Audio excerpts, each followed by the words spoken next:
November, he'll take over as anchor and managing editor of NBC Nightly News. Please welcome Brian Williams. Thanks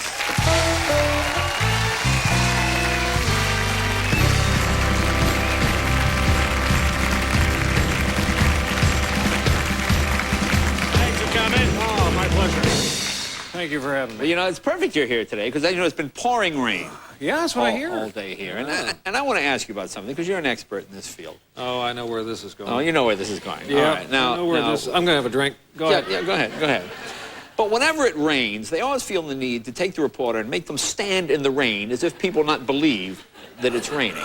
And you had a similar incident. You know what I'm talking about? You probably have some videotape you're just dying to show. I am This dying is to your show chance. them. Yes, I am. Let's get it all out. This will be cathartic for both of us, Jay. Well, I know you yourself Go covered, ahead. was it Hurricane? You're toying Isabel? with me now. Why don't you just roll the videotape? Well, this is you covering Hurricane You're insulting Isabel. my intelligence, and yes. you were talking to a man outside. It Yeah. happens to be the funniest piece of tape. Well, here, take a look. Mike Seidel of the Weather Channel was estimating, we could get 70, 80, 90-mile-an-hour wind effect right through this corridor. It's just like a wind tunnel. Brian, can you better explain where you are? You look from our vantage point like you're on a ledge of some sort. You got a wind meter there? Yeah, hang on for dear life. Introduce to you Mike Seidel of the Weather Channel. Hang on, Mike, what's your reading? Well, we're kind of protected here. I'd say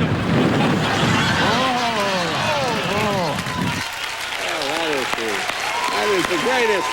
That's my favorite. That's my,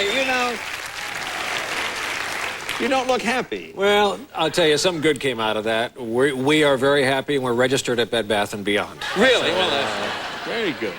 No, that is Mike Seidel of the Weather Channel, and I've said this before. They sent a replacement instantly. I had to let him go. He starts to drag you down. He's ballast. And I was, Jay, that was a Category 2 hurricane. Right. I don't recall seeing you there. No, I knew enough to stay inside. You see? Exactly. This is what we love to do. Yeah. My wife will tell you, when there is one on the map, when it's still a little swirl, Yeah. I get my stuff ready. All right. We're always the only ones driving in. Wars, political conventions, this is what we do. That's why you're the I best was at what he trying does. to show ladies and gentlemen, people. right there, exactly.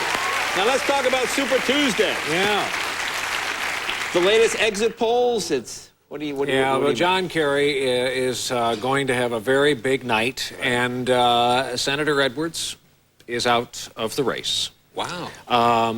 Lately, I know on your broadcast you've been talking about it. He's been looking like you slipped the night he was on and said you're running for vice president.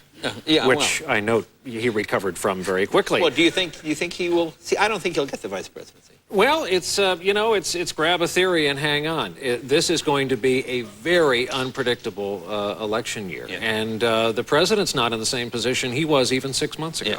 So we'll see. But why would Kerry take a guy who's younger, better speaker, slicker?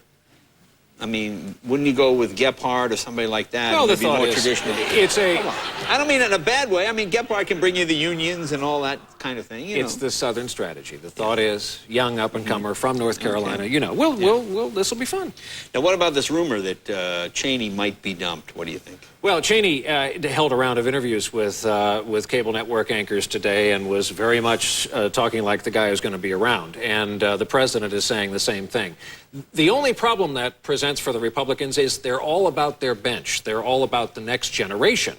If the president is successful and wins a second term, usually you like to hand off to your vice president. Right. And Dick Cheney is not going to run on his own right, he himself has said. So this does present them with a bench problem. Yeah. But I think this president is as loyal to those underneath him as anyone. But then again, he did talk to cable reporters. So. Well, you got to... well, you're not a cable guy anymore. No, I'm not. But some of my best friends are in cable. Some of my best friends are cable people, too.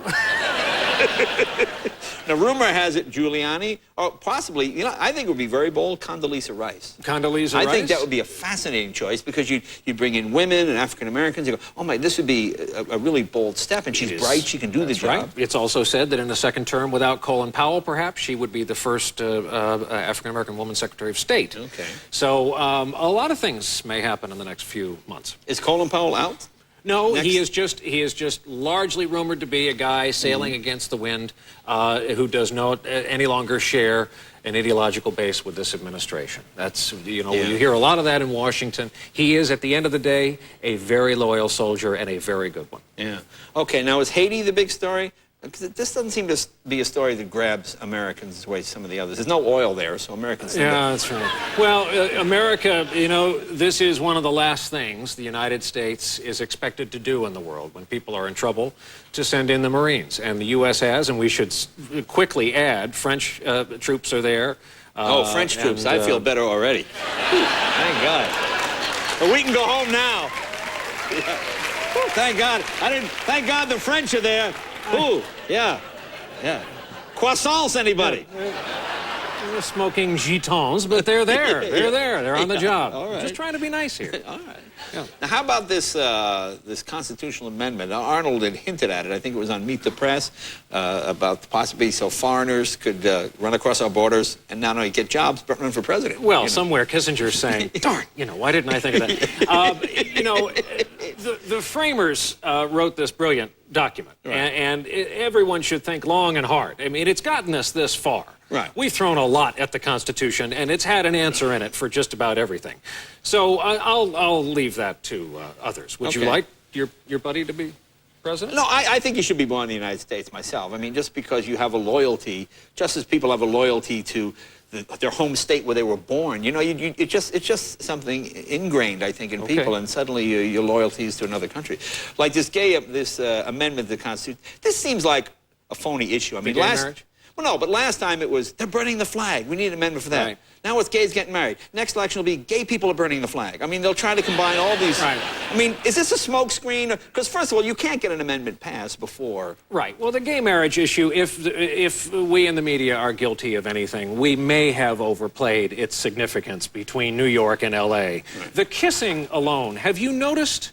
Whenever the issue comes up on television news, it's as if gay people spend 23 of 24 hours a day kissing. Just making There's more out. kissing going, and it's kind of like they're airing it because they can. You know, throw another kiss in there. I don't think the 8 times isn't enough. It's just people lip-locked across the country. At least that's how it looks on evening news sometimes. Well, how do you think the media handled the Janet Jackson thing? I saw it once at the Super Bowl, and I saw it 10,000 times on the news every day, leading with it. It's hard to raise kids these days. I've got 2 at home. You've met them, and they, you know, at the Super Bowl halftime, we were standing around this little island in our kitchen, literally eating dinner.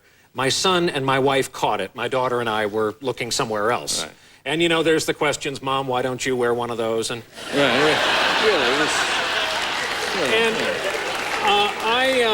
I looked at him and said, how do you know she doesn't, little man? No, I didn't. I didn't do that at all. We explained the whole airport security angle, and but I mean, it's very hard. Just explaining Angelina Jolie on Oscar night. What, you know, what's the tattoo? Is she in the Marines? No, it used to say Billy Bob, but she got it lasered, and now it says B. You know. And she used to wear the blood. It's unbelievable. So, as a parent, now you're a college-educated guy. You've seen the world. You've been around. Were you offended as a parent with 2 children at the Super Bowl? Well, I think the Super Bowl was bad timing for the Super Bowl because it came along at a time when people had it up to here. I think I respect the opinions of those who found the action in the song violent. Yeah. I would like to be able to say, all right, we'll allow that into our house. Super Bowl is the last time, along with the Olympic Games and a few other things, that families all sit together and watch. Exactly. I'd like to exert some choice over what we watch, and I think we could clean up the playing field a little bit out there. Yeah, good for you. Folks, it's Brian Williams. Good luck in November. Come see us again.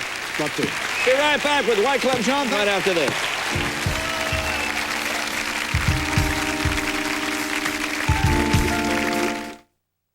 Tonight on Conan, we're roaming around with Andy Dick and Clyde Peeling's critters. That's in my mouth. And other tasteful stuff.